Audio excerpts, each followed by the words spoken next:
E aí, pessoal, o Bitcoin acabou de quebrar uma barreira de preço psicológica super importante. E agora, todo investidor está com aquela pulga atrás da orelha, com uma grande dúvida na cabeça.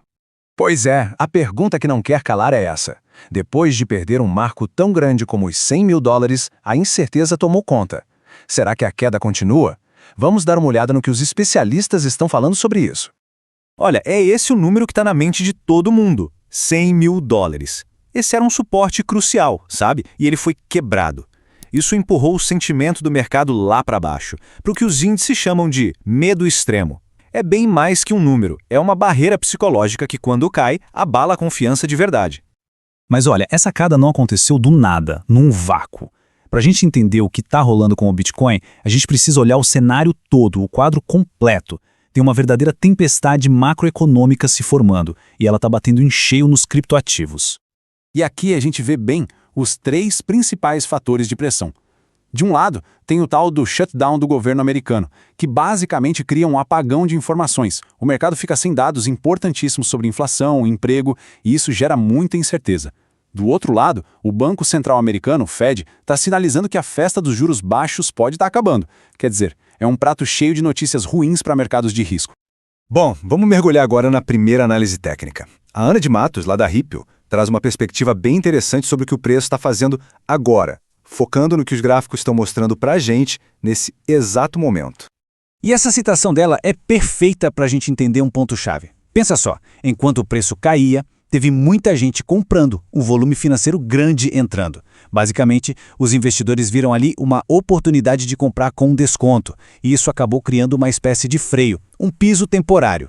A sugestão aqui é que, em vez de uma queda livre, a gente pode estar entrando num período de estabilização. Então o que importa aqui são os números, né? A análise da Matos define um tipo de corredor para o preço, que vai de quase 99 mil a 104.600 dólares. Se o preço sair desse corredor para baixo, os próximos alvos seriam 95 mil e depois 92 mil.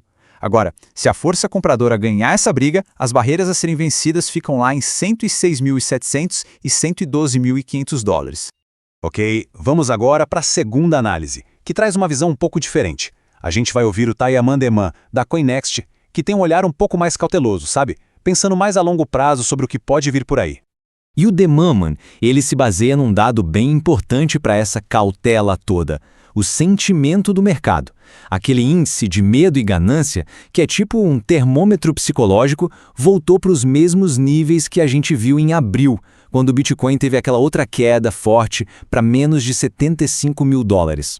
Sabe como é, né? A história nem sempre se repete, mas ela costuma rimar. E os alvos que ele traça, claro, refletem essa cautela toda. A queda inicial poderia ir até 93.700 dólares, mas o ponto que mais chama atenção é que uma perda mais forte poderia levar o preço para 78 mil dólares ou, no pior cenário, 70.300 dólares. E para ele, isso seria um sinal do fim do ciclo de alta. Para reverter esse cenário, a gente precisaria ver o preço fechando a semana de forma consistente acima de 103 mil dólares. E aqui a gente vê o contraste, né? Fica bem clara a diferença. De um lado, a Ana de Matos vê um fundo possível em 92 mil dólares, algo que aconteceria dentro de uma tendência de consolidação. Do outro, o Tayaman Deman aponta um cenário bem mais pessimista, com fundo em 70.300 dólares, o que poderia significar o fim da festa do mercado de alta. A diferença entre as duas visões é, francamente, um abismo. Certo, a gente falou muito de preço, mas preço não é tudo, né? É super importante a gente olhar além dos gráficos de curto prazo e tentar entender a saúde da rede do Bitcoin. Isso nos dá um contraponto bem importante para todo esse clima de medo.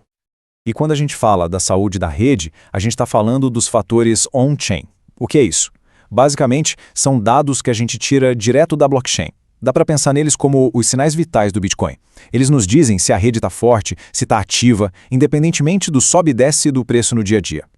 E é aqui que vem o ponto mais interessante da análise on-chain. Mesmo com toda essa pressão de venda, com todo esse medo, os dados da rede, os fundamentos, ainda não mostram sinais de cansaço, de exaustão. Isso sugere que na estrutura, o ciclo de alta pode não ter chegado ao fim, o que nos dá uma perspectiva um pouco mais otimista se a gente pensar no longo prazo.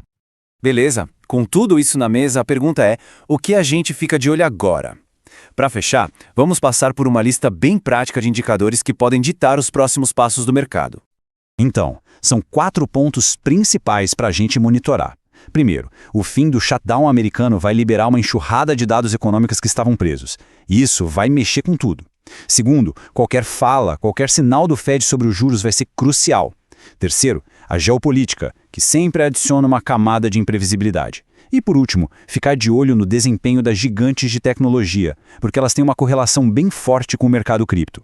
E assim, a gente volta para a nossa pergunta lá do começo. O que estamos vendo é só um soluço no meio do caminho, uma correção normal até saudável, mas que foi amplificada pelo pânico? Ou será que esses fatores externos todos, somados à quebra de suportes importantes, estão marcando uma virada mais profunda, talvez o fim deste ciclo de alta? A resposta, como a gente viu, ainda está em aberto.